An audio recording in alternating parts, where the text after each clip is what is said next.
শেফালি দিদিভাই তার স্বামীর সঙ্গে প্রত্যেক দিন মাঠে যায়, মাঠে গিয়ে তার স্বামীর সঙ্গে কাজ করে। তাদের মাঠে অনেক জমি, এই জমিতে ফসল ফলিয়ে তাদের সংসার বেশ ভালোভাবেই চলে যাচ্ছে, আর ফসলও খুব ভালো হয়েছে।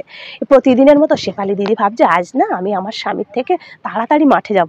এই বলে শেফালি দিদি তাড়াতাড়ি মাঠের দিকে রওনা দিয়েছে। কিছু দূর যেতে না যেতেই শেফালি দিদিভাই দেখে একটা কেউটো সাপের বাচ্চা মৃত্যু প্রায় কাতরাচ্ছে, তার জীবন প্রায় শেষ। কে মনে হয় খানিকটা মেরে ধরে ওখানে ফেলে চলে গেছে। এমন সময় শেফালি দিদিভাই একটু একটু করে সাপটার দিকে এগিয়ে দেখে সত্যি ভীষণ কষ্ট পাচ্ছে সাপটা। দেখে শেফালি দিদিভাইয়ের খুব মায়া হলো, তাই সাপটাকে আদর করে যত্ন করে বাড়ি নিয়ে গেল। একটু একটু করে সাপটাকে উষ্ণ গরম দুধ খাইয়ে খাইয়ে একটু একটু করে বেশ বড় করেছে। দিন যায়, শেফালি দিদিভাই ওই সাপটার সঙ্গে খেলে, দুজনের ভিতর ভালোই একটা বন্ধুত্ব হয়ে উঠেছে। যেখানে যায় শেফালি দিদিভাই ওই সাপটাকে সঙ্গে করে নিয়ে যায়, মাঠে যায়, কোথাও ঘুরতে গেলে সব সময় ওই সাপটাকে সঙ্গে করে নিয়ে যায়। এভাবে সাপটা ভালো বড় হয়ে গেছে, কারণ অনেক বছর হয়ে গেছে সাপটা বেশ মোটাসোটা। কিন্তু লোকজন যখন ওই দিদিভাইয়ের বাড়িতে ঘুরতে আসে তখন ওই সাপটাকে একটু আড়ালে রাখে, কারণ সবাই ওই সাপটাকে দেখলেই ভয় পায়। কিন্তু শেফালি দিদিভাই কখনো ভয় পায় না, ওই সাপটাকে নিয়ে ঘুমায়, সাপটার সঙ্গে খেলা করে, আবার খাওয়ায় নিজে হাতে। যখন শেফালি দিদিভাই খায় সাপটাও কাছে গিয়ে মানে বসে থাকে, চুপচাপ করে গায়ে জড়ায়। আবার যখন ঘুমায় তখন গায়ে জড়িয়ে পেঁচিয়ে ঘুমায়। বেশ কয়েকদিন হয়েছে সাপটা না কিছুই খাচ্ছে না। একদিন যায়, দুদিন যায়, শেফালি দিদিভাইয়ের মনটাও খারাপ। আর প্রতিদিন রাত্রেবেলা ওই সাপটা শেফালি দিদিভাই ভালো করে জড়িয়ে ঘুমায়। এভাবে শেফালি দিদিভাইয়ের সাপটাও একটু রোগা রোগা হয়ে যাচ্ছে, কিছুই খায় না। শেফালি দিদিভাইয়ের না ভীষণ মন খারাপ। সে কী করলো, একটা পশু চিকিৎসকের কাছে গেল, গিয়ে বলছে দেখুন না ভাই, এই সাপটা না অনেক দিন, আমার এই অজগর সাপটা অনেক দিন ধরে কিছুই খায় না, ও দিন দিন রোগা হয়ে যাচ্ছে। আমার প্রিয় সাপ এটা, আমি কত আদর যত্ন করে একে মানুষ করেছি, এখন এর কিছু হয়ে গেলে আমার ভীষণ কষ্ট হবে। আপনি দেখুন না আমার এই সাপটা কিসে সুস্থ হয়। তখন ওই ডাক্তার মশাই বলল আপনার সাপটাকে নিয়ে কি আপনি প্রতিদিন ঘুমান? বলে হ্যাঁ তো, ওকে জড়িয়ে ধরে আমি প্রতিদিন ঘুমাই।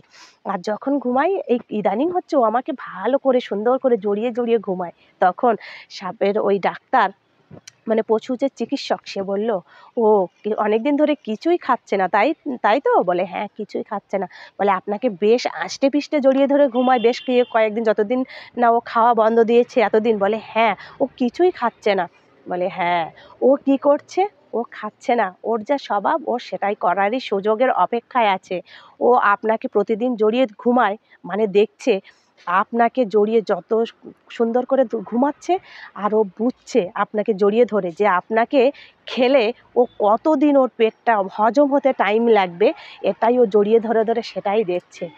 আপনি অচিরেই ওকে হয় চিড়িয়াখানায় নইলে জঙ্গলে ছেড়ে দিয়ে আসুন, নইলে আপনার জীবনের ঝুঁকি আছে। শেফালি দিদিভাই এই কথাগুলো শুনে মনে মনে হাঁটছে আর মনে মনে ভাবছে যে আমি তোকে কত আদর যত্ন স্নেহ ভালোবাসা দিয়ে বড় করেছি, আর তার প্রতিদান তুই আমার জীবনটাকে নিয়ে তাই দিবি?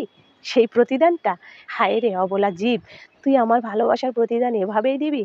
এই বলে শেফালি দিদিভাই ওই সাপটাকে জঙ্গলে ছেড়ে দিয়ে আসলো, আর কাঁদতে কাঁদতে বাড়ি চলে আসলো যে আমার ভালোবাসার মূল্য আমি পেলাম না। সত্যি পৃথিবীতে শুধু এরকম জীব নয়, এই যে অজগর সাপ এটা একটা উদাহরণ।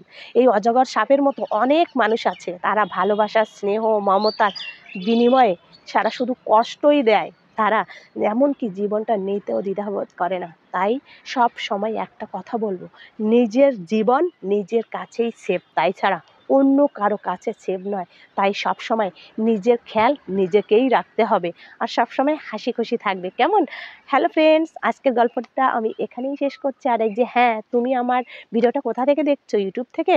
তাহলে অবশ্যই সাবস্ক্রাইব করবে, আর বেল বাটনটি ক্লিক করতে একদমই ভুলবে না, যাতে আমার পরবর্তী ভিডিওগুলো তোমার কাছে টুক করে চলে যায়।